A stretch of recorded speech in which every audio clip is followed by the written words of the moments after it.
colleagues, members of the media fraternity, thanks for honoring this invitation to this important media briefing. My name is Cadet Assistant Superintendent of Police Binta Njai Jata, the Public Relations Officer of the Gambia Police Force. With me is the Deputy Regional Crime Officer, Superintendent Gomez, and the Lead Investigator, Cadet Assistant Superintendent of Police, Demba Jeba, and Assistant Superintendent of Police. On Sunday, the 4th of September, 2022, around 2200 hours, the Public Relations Office of the Gambia Police Force was notified by the Kairaba Crime Investigation Unit about the gruesome murder of a 62-year-old woman at her residence in Fajara South.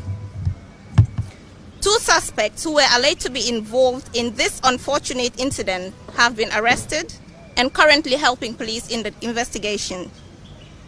On behalf of the Inspector General of Police and the entire Gambia Police Force, we wish to extend our sincere condolence to the bereaved and the community of Bakau and Fajara South on this tragic incident. While the details of the incident will be discussed by the Regional Crime Officer and the Lead Investigation Officer, let me categorically make it clear to the people of the Gambia that the Gambia Police Force shall always be committed to protecting the lives and properties of all citizens and residents of the Gambia. As a police institution, we continue to strive to ensure timely response to addressing emerging issues despite our little resources available. The new policy doctrine of the Gambia Police Force preaches against all forms of impunity, such as the incident that happened in Fajara. I would like to extend gratitude to our professional police officers who swiftly dealt with this investigation in such a timely manner. Similar words of gratitude go to the community of Fajara for their collaboration with the police. This shows that the role of the community policing initiatives in tackling crime in our communities and the sub-region and the Gambia is appreciated. This is a part of the transformative leadership being promoted by the Gambia Police Force and its command. Now I would like to hand over to the Regional Crime Officer of the Gambia Police Force of Kairaba Station to give his briefing and the lead investigator of the matter. Sir.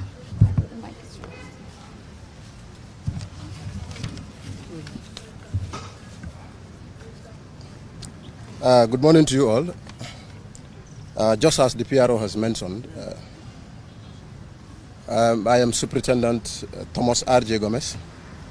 I am the Deputy Regional Crime Officer for KM. So just going into the details of the case, just as the PRO has mentioned, this case was reported in my office on the 4th of August 2022 at about 20 minutes to 4 in the afternoon, 15:40. It was reported by the deceased daughter. So when we reported to work on Monday, we started work on it. And as he said, two suspects are already in custody, and they are currently helping the police in their investigations. We also have a few others that we are also talking to. They are also helping the police in our investigations, like we said. We've got receivers. Going into the details of the case, it's like when we arrived at the scene, my men were there before me, and then when we arrived at the scene, the body was already evacuated from the scene.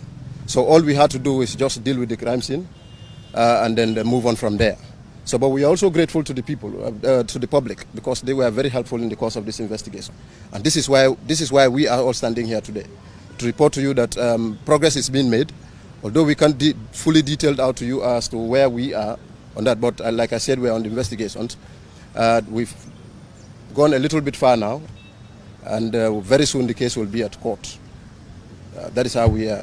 Some items that are actually some items of evidence which are very helpful to the police are already being recovered, And like I said, this is why we are all standing here today to talk about this case here.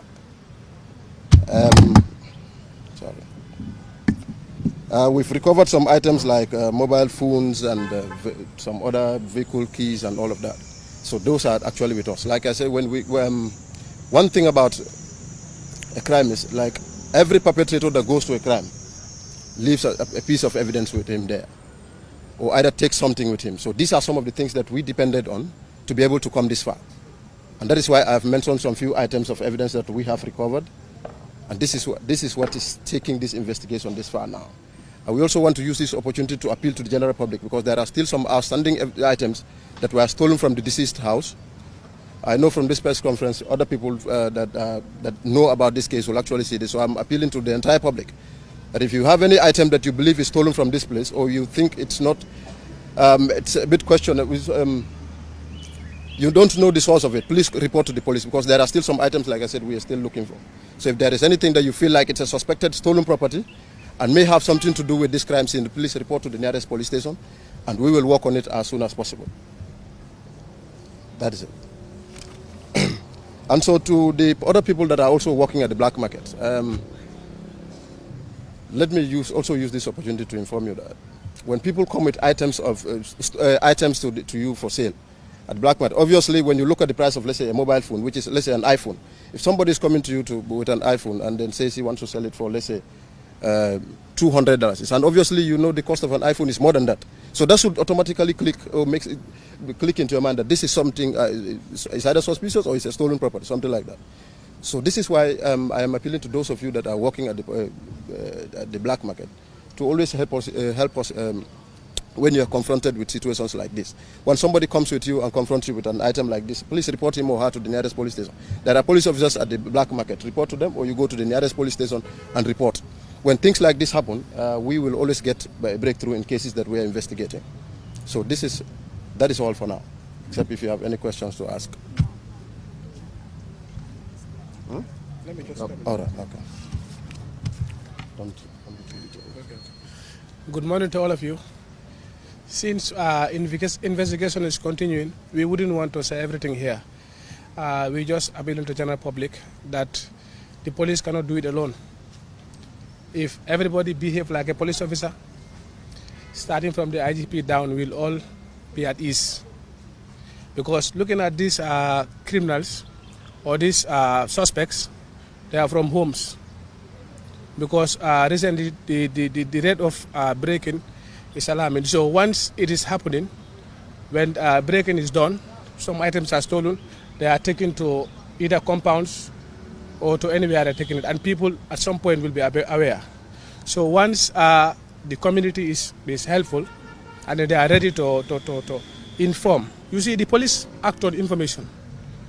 Whenever the police are giving information, they act on it. And information is very important when they come to investigation.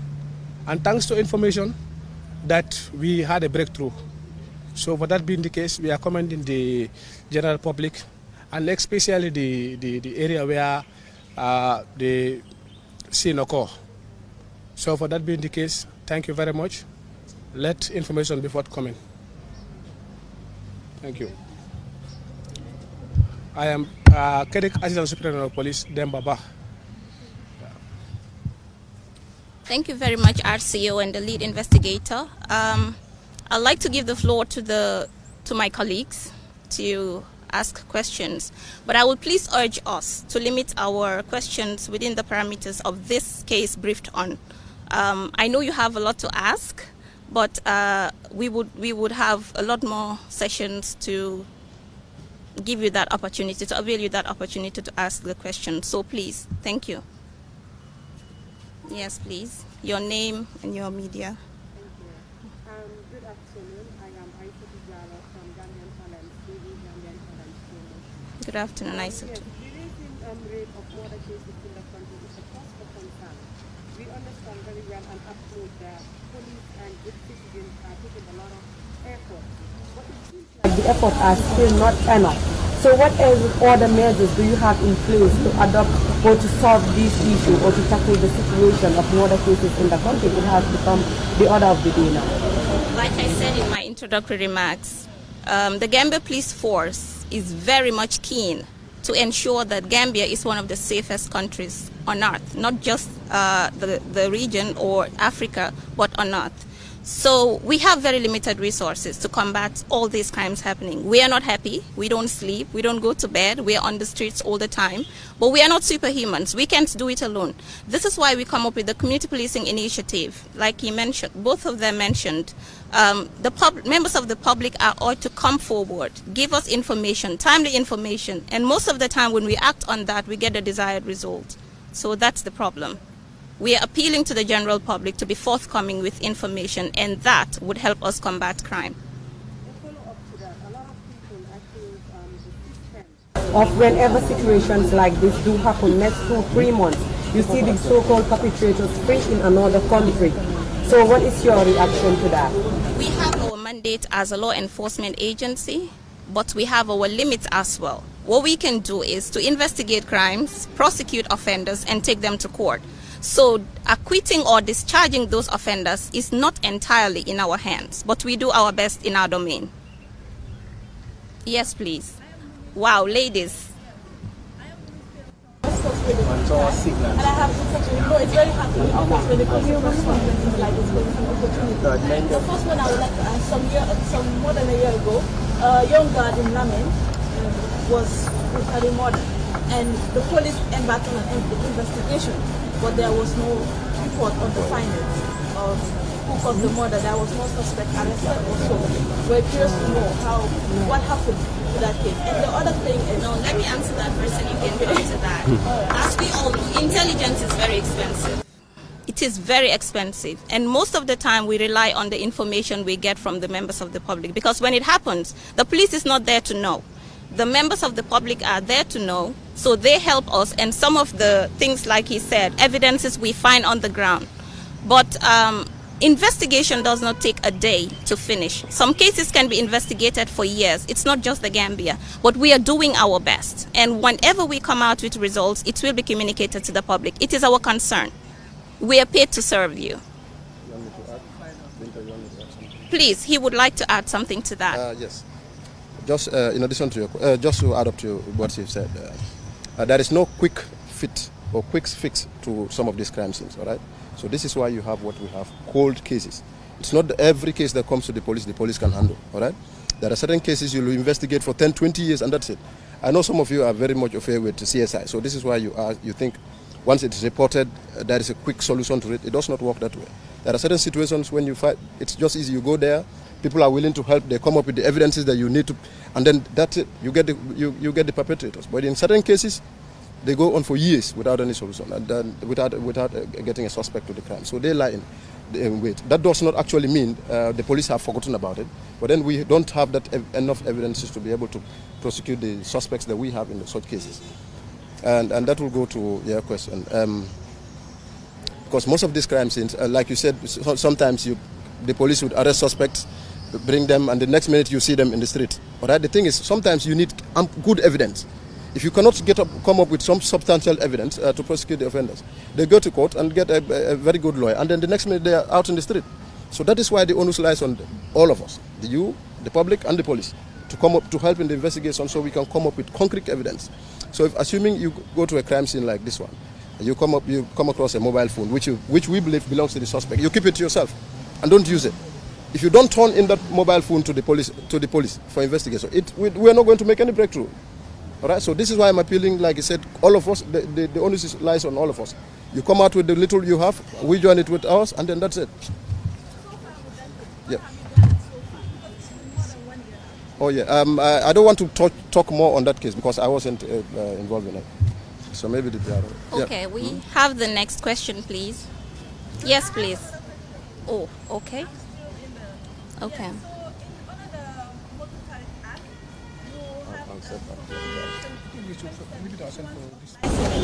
Recently, we have seen the president of the drivers. Excuse my manners. I think I made it clear in my introductory remark that we should please limit our questions within the parameters of the case briefed on. This is I understand. My doors are always open. The Public Relations Office of the Gambia Police Force is always open to you. I am a colleague, so my doors are always open. You can have the opportunity next time. Another question, please. Yes, gentleman. We want to know the age of these suspects. Where are they from? Investigations continue, but do we know why the murder has been committed? Maybe in an act of robbery or theft or whatsoever. These details, at least, is not deep into the details that the police is trying to keep as investigations move on. Okay, I will allow the RCO to make that part. Okay, the lead investigator will do that. Anyway, since I said we are investigating, I will not divulge certain things. But I will tell you we have 2 suspects that are helping the police in the investigation. Okay? So I think that is enough for now. Yes. We are not mandated to disclose certain things, especially identities of suspects at the premature level of investigations, because they have a right to presumption of innocence until proven guilty. Age. Okay, that's between 15. Yes.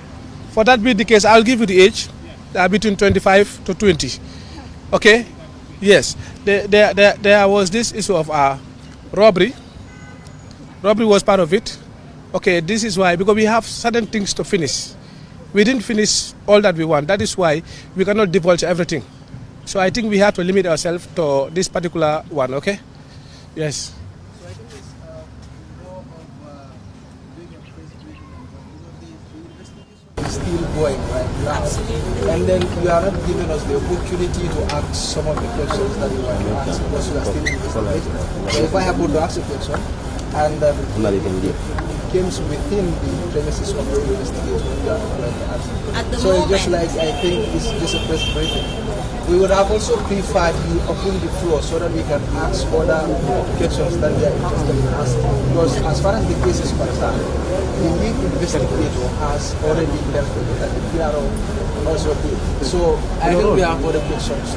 I think the purpose of this briefing is just to update the general public about the case, because the layman would think, okay, this happened and the police are not doing anything. We just want you to know that we are on our toes, we're investigating, and whenever we feel it's necessary to come out, we will communicate to you. For about the questions beyond or outside this briefing, I would avail you the opportunity to have that with me and ask as much questions as you can or want, please. I think you're aware of the ethics in investigation, so we can't go beyond certain things for now. Please. I understand. Just that you are giving us permission to ask, we are not answering the way we are. Maybe not in the manner you want, but I think I'm doing my best to answer the ones that we are supposed to answer at the moment. Thank you. Yeah, please. Welcome, Nelson. Can you be a bit audible?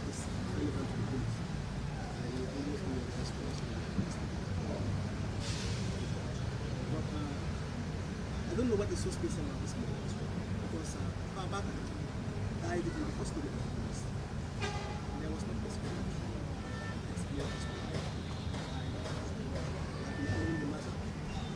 This one happened just less than a week. I don't know what the suspects are. Okay, I don't know if you follow our page on Facebook. Every administration has its dynamics and ways of operating. I feel we owe it to the public to communicate when matters of such importance arise. That's the reason I organized this press conference. And I believe if I were to be mandated at the time that incident happened, I would have communicated to the public. I hope you understand. I am not mandated to give information if I am not the spokesperson of the police. Now that I am, I think just appreciate the time and information I am giving to you as colleagues. And let's see what happens later. So, do we have any more questions? In the absence of that, we would just, okay. Do you know whether the victim died from this Or at the hospital? Do we know? Well, at the hospital, yes, because that couldn't be established by the people or the person that found her there. She's not a medical practitioner, so that was confirmed at the hospital. Yes. So, like I said in my introductory remark, our doors are always open. We are partners. The media is a key stakeholder in every and any national development agenda. As a result, our doors are always open to you. But I hope we also respect the ethics of our profession. We can't give it all, but whatever is relevant, we are ready to communicate. Thank you all for coming. That would be all for now. 62-year-old woman. Thank you. Thomas.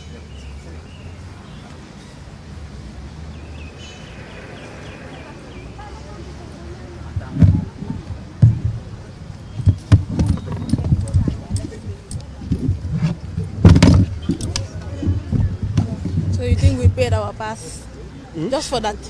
Just for this briefing that could have been written and